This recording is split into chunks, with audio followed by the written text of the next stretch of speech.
Hi guys, how are you? I hope you've been keeping safe, and I hope we are keeping our marriages strong and healthy.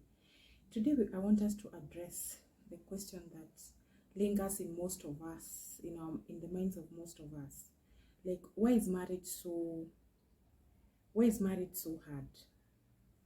Why does it seem like you're putting in so much effort against what you're getting in return? And first, I'm gonna answer that question in this light. It's because we tend to sort it using our physical strength and our wisdom, which cannot work. Life is spiritual.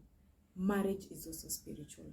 So you cannot sort spiritual matters using your own strength.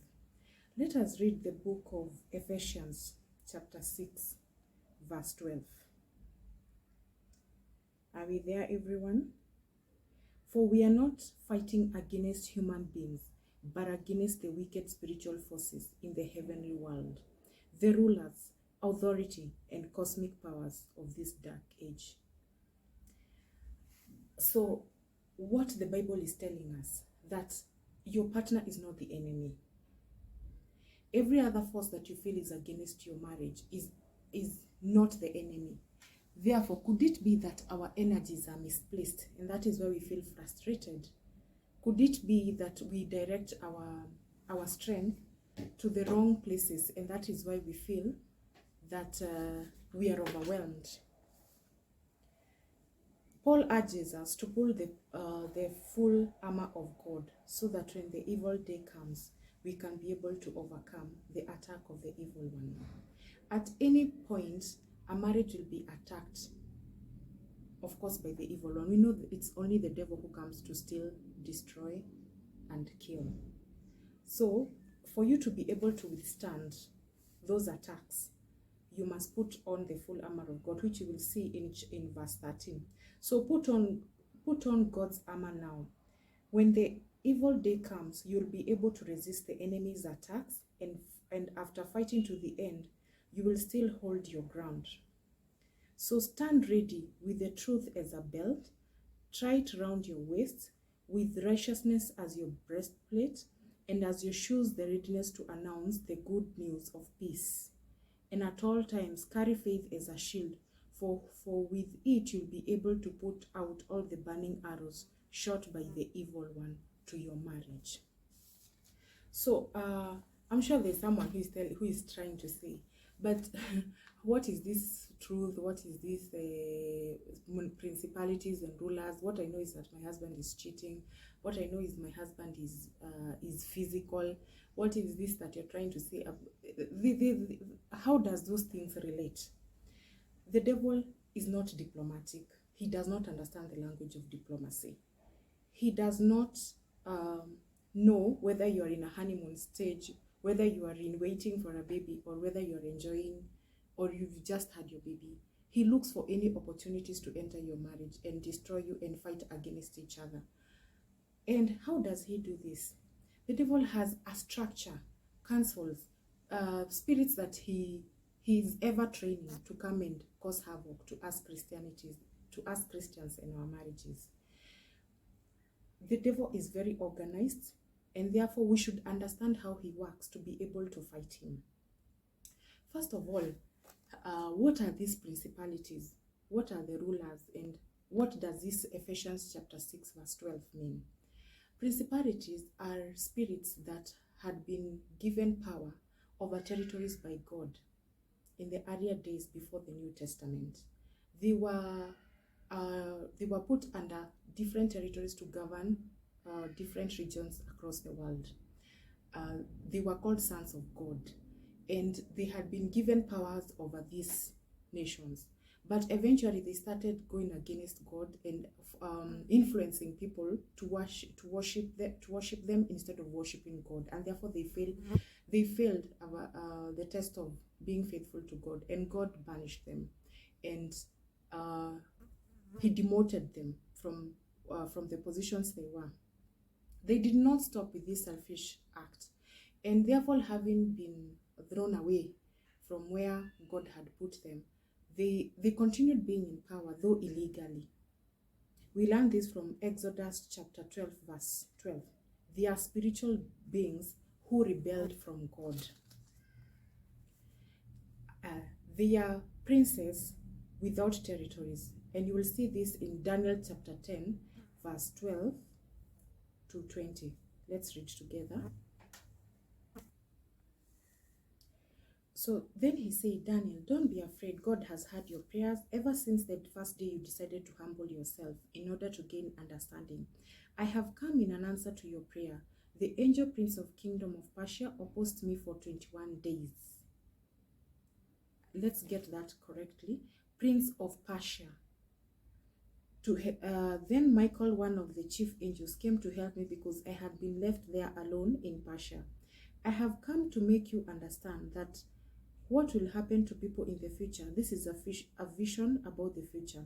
Then he said this, I stared at the ground speechless. Then the angel who looked like a human being stretched out his hand and touched my lips. I said to him, Sir, this vision makes me so weak that I cannot stop trembling. I am like a slave standing before his master.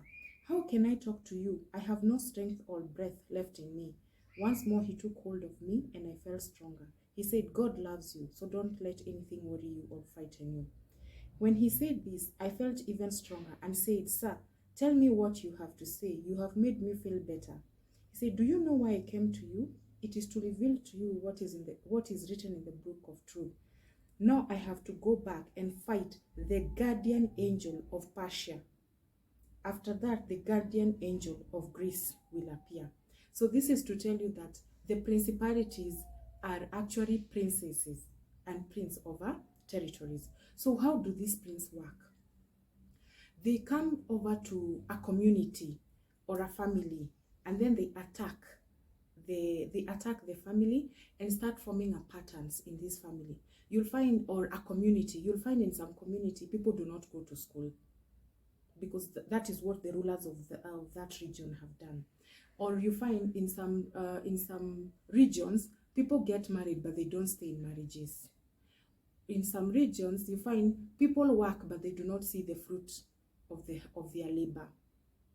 So now you've come from one region that that has certain behaviors and get married in another one that probably the pattern there is that people get married, but the marriages do not withstand the test of time.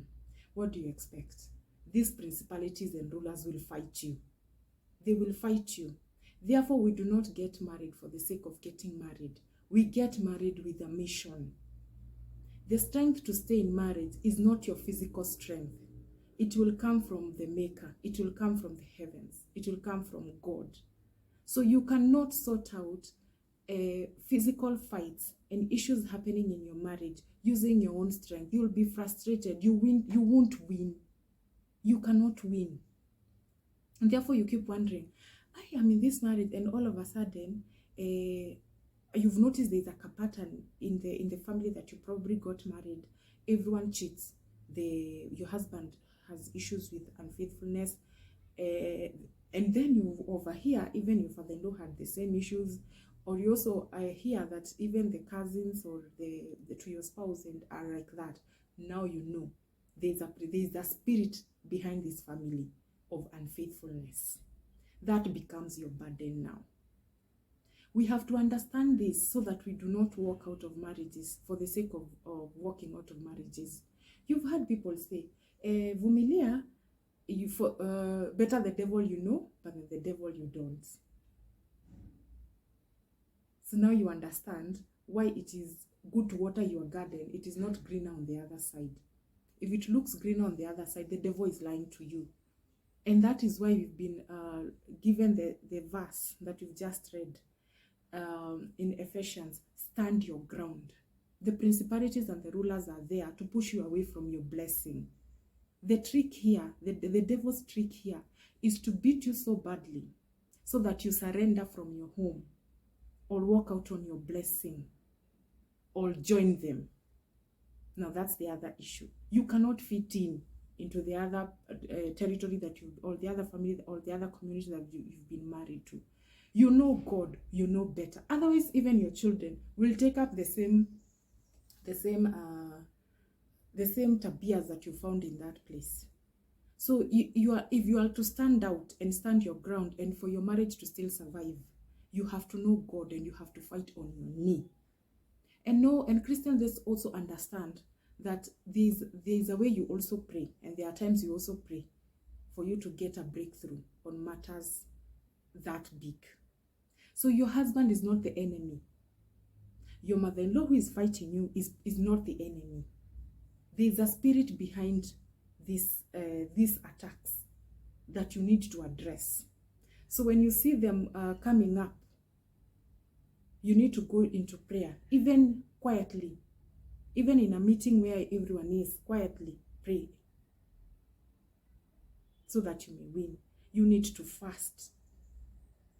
But most of all, when you get, and if you're going through this attack and you are under this kind of demonic attack, because it's a demonic attack, let's call it for what it is, stand your ground.